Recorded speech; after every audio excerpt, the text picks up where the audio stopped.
Okay guys, this is my review of the MasterBuilt 1050 gravity fed grill, and really why I ultimately chose this. It is actually gravity fed charcoal as opposed to the standard charcoal, and it's not, but it's got the features of a pellet grill. So I'll just show you what we got here, starting off with the controller, PID controller. See, it's got Bluetooth and Wi-Fi. How it works. So you can flip it on. Now, of course, you would light this beforehand. I'll show you where you do that. But that shows you what the temperature is at. Inside here, the thermometer is located there. And so that's going to be the temperature at that location. I will say right away, the heat comes from this side and it goes through here. This side can be slightly higher or temperature than this side. So just to call it out right away, something that you should be aware of. I actually like that. I prefer having a slightly higher temperature in a spot. That way, if I'm doing burgers, I'm doing something else, and I want to have a little bit of, where I can move things around the grill a little bit, I can do that. So, but that's what I've seen. That's basically pretty standard for when I've looked at other people that have used this grill. That's really pretty standard for what actually happens there. It's not a huge difference, but there is a little bit of a difference. So I'll jump back over here. So on this, if you push the temperature button, you can go ahead and turn the knob. See, you can see the fan just kicked on. It's not on right now, so I'm going to turn it off. But you simply do that. You push this button, you turn the knob to where you want it, and then it will set itself up. This button here is what connects your phone to the Bluetooth. To initially pair it, you got to hold this down. And holding that down will let you get into a pair mode. I have had no problem pairing it myself, but I know some people have said they've had some issues with doing it. So, but just to let you know, for me it's worked great. I've had no problem. When you have it on and you open up the lid, there is a feature on this where you saw where it was saying open. Flip back on again so you can see that. There it is, open. So right here, this is an indicator to it that this is open. If you open it up, you have to, and once you close it, you got to push that button again to reconnect to your Wi-Fi, or to reconnect, I guess, to the actual app. So the app will still work as far as monitoring temperature, but to control it, to move the temperature up or down, you need to actually have push that button again once you close the lid. So that's a safety feature. I don't really understand why, to be quite honest with you. I really think that's actually dumb, in my opinion, but it's what it is. You can also choose to turn it off with the app, but turning it off with the app does you no good, because it's not like a hopper that's on a pellet grill where the pellets just stop working. It's gravity fed. So gravity fed means that this still has everything in it. So unless you actually put these back in to cut off the airflow, it will not stop burning. So something to be aware of. I'll show you how that works in a second here, but that's just how this controller works. All right, moving into the inside of the grill. So I've got these configured right now so that this side is the smoke side on the grate. This side is the sear side on the grate. Both of these can flip over and you can use either side. I'll be quite honest with you, when I make burgers and things like that, I still use the smoke side. And the reason for that is because I like to get the temperature up really high and then have that heat itself really kind of caramelize and actually create that seal, as opposed to having the wider marks on the grates and having to do that. So that's what I do. Just so you know how that works. As far as this is concerned as well, to show you with the PID controller, you've got 4 spots there for thermometers going. On the back of here, there's a little storage spot. I actually have my thermometer in there. So that's for the meat probe. So you get one with it. You can order more, but you can have up to 4, which is actually really nice. You can monitor all those as well through the app. Going into the way that these shelves up top are set up, I actually like these a lot. They're a little bit weird. They're not your normal configuration, but the way that they work, this bottom, I'll just have it come out a little bit. So you can have this set up. So that's the standard setup where you have, you know, that wider shelf at the bottom. You have the smaller one at the top. So you actually have a lot of space up here, a lot of area for cooking, and that's actually great for the indirect cooking. I find when you do longer smokes, things like that, you don't really want to have the meat and things down here. You actually want to have it probably up here, and so I like it for that purpose. And that's where, if I'm doing smoking and things like that, I'll actually put it up there instead. So it has less direct heat on it, and it's just getting the smoke and the temperature up here. And how these also work, so if you want to just grill and you want to just have these out of the way, they work really great for that. You can fold that up. You can just go ahead and push that back. And on the top one as well. Like I said, they're a little bit weird, a little bit getting used to, but you can just have those all the way. And you got plenty of room. So that works really nice. So on this front shelf, that folds up easily, stainless steel, folds down easily. I like that a lot because you can actually get it out of the way and you don't have to worry about it, you know, basically just being in the way, and you have to kind of lean over it. So if you're just doing some standard cooking, go ahead and leave it down. If you want to actually have a little bit more prep space, that's available for you. All right, going to the bottom. You can see that's where the actual drip pan's at. It has a spot on the side where you can pull that out. So you really just got to reach in the side, pull it out, and clean out the drip pan. So that's how that works. Simple and easy. All right, let's go to the legs. So these are thick, as far as, you know, the amount of metal that they use around this. They've got bends in this to actually shape it so that it has more strength in it. The gauge of the metal is not very thick, and especially if you're used to some of those thicker charcoal pits, it's not that, you know. And so just, you know, be aware of that. It's shaped metal. That's what gives it the strength. It is actually really pretty secure, but it's not that really thick metal. So does that mean it's going to last years and years and years? I don't know. You know, we'll see. Right now, this is definitely feeling very secure, but over the course of time, you know, it's not a thicker gauge metal. So something to be aware of there. Okay. On the bottom, we've got wheels here. They have, you know, they're locking in casters. So that is on the left side. You've got casters on that side. On the opposite side, you've got those rounder wheels, or I should say the larger wheels.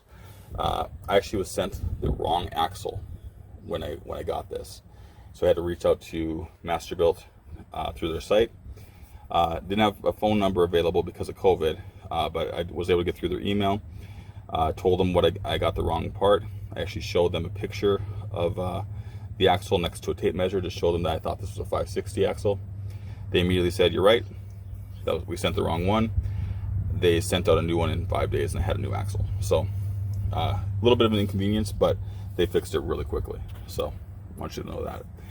All right, so let's go back over here to the actual hopper and how this works. So you got to pull both these out. This actually restricts the airflow. And so you pull these out, and that opens up the flow of the air. You hang them on the spot right here. If you have the 560, you don't have this spot. You actually hang them instead on this side over here on these hooks that are on the side. These are nicer hooks that are on the 1050 as well, but I don't use them. I have it against the house. So some people might want to use those. I do not. One quick thing before we move on. Inside here, this is one flaw that I had. So you can see on here the metal is a little bit deformed right there. That was right away from when I first got it. That was a little slightly deformed. And if you look down here at the grates, you can see that they're slightly off. And so when you close this, I have a slight overhang on this side. And it's slightly underhang on this side, and it's not by much, just a little bit, but it's not perfectly square. Now I don't know if that was just a shipping thing or if that was the result of, you know, being done badly at the manufacturer, but I do want to call that out. It's not affecting anything at all, but it's something that I noticed on it. All right, that thermometer right there is junk. Smoke, barbecue, grill, sear. They just need to give temperatures on there. They don't have any temperature. It's really just stupid. It doesn't make any sense. I may end up swapping that out for something that's actually more useful. So, but really, since I'm using the PID controller that has a temperature on it, I'm not overly concerned. But just to call that out, that's a dumb design feature. Same thing as the 560. They should just do a better job with that. All right, back over to the hopper. Okay, so you take those two pieces out.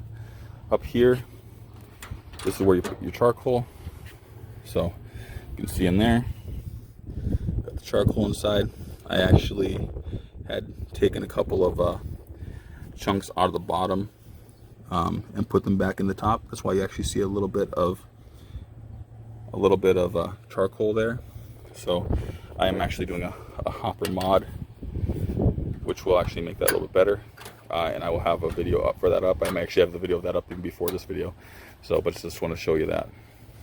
All right. So that's how that works. I want to show you as well on the back of this, just to show you how this works. So when you open this up, that's where you put your charcoal. There's a little flange here that holds and keeps this door up. And you just got a couple of screws. Now I'm going to say, today's got a little bit of wind, you know. I don't feel really secure with this being up and me just leaving it like that, right? I'm not a fan of that. So that is a bit of an issue. I don't think that's as secure as it could be. So that could be a weakness. It's not been a problem so far, but there's a potential for trouble there. Up here you can see where the seal is at. There have been people that have done some different things with this. They put some tin foil on it, some things like that. Now I've had maybe a dozen cooks. I have not had the problems that people have had yet with the paint chipping. I've not had any problems at all with the seal, you know, at all. And so, looking inside here, I don't even have any paint chipping on the inside, which some people have reported. Now that may be in the way that I light it.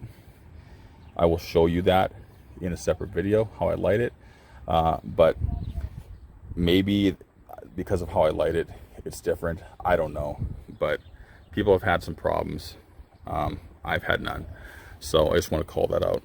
So as well, right here you can see there's another indicator that it will stop the fan if this is open. So it will not be blowing air straight up into here and have a bunch of sparks go flying up through. So another little safety feature there. That one makes sense. All right, so down at the bottom. Open this up. Okay, so in here, this is the grate that holds charcoal in. If I were to pull this out, all the charcoal would come down, and I'm not going to do that and show that to you at this point. But that's what's holding all the charcoal in. Here's where you put your fire starter, and that's where you basically will actually start the fire in the grill. So you take these out, you put your fire starters in here, you light it, and once it's lit and everything's going well, you close everything up. So all the ash drops down here, and so there's the bucket. So all that ash drops into there. Obviously it gets a little bit dirty in here. Some of the ash is not exactly sitting where you want it to be, but it's closed all the time, and you open it up just to light it and clean it out. So I'm not overly concerned about that. All right, so closing that back up. And again, these are a little bit strange, as far as how these work, but this is a one-hand operation. This is not hard. They actually work really well, so I actually don't mind the design of that at all. So just to show you that. As far as where the smoke comes out of this, on the back of the 560, There is an actual slit that they have formed in here. This does not have that. Instead, it comes out up here, which I think is a much better feature. So the smoke goes all the way through. It comes out through this spot up here. You can see in there right now, you can see I folded those grates down so you can actually see them there. So it's a direct line into the grill from that spot, but it will come out there. So that's how it will vent itself out. All right. So what I will say about this is it has been very solid value for the money. I love it. It cooks food very well. You can bake, you can sear, you can do everything that a pellet grill can do and more. And so I love it. I'm very glad that I chose this as the option for my grill after all my research. There's a lot of options, and I looked through a lot of reviews on a lot of grills before I made this decision. I'll actually post another video just kind of comparing why I chose this one, but this will just give you a general review of this grill and the overall features of it. So, okay, thanks guys.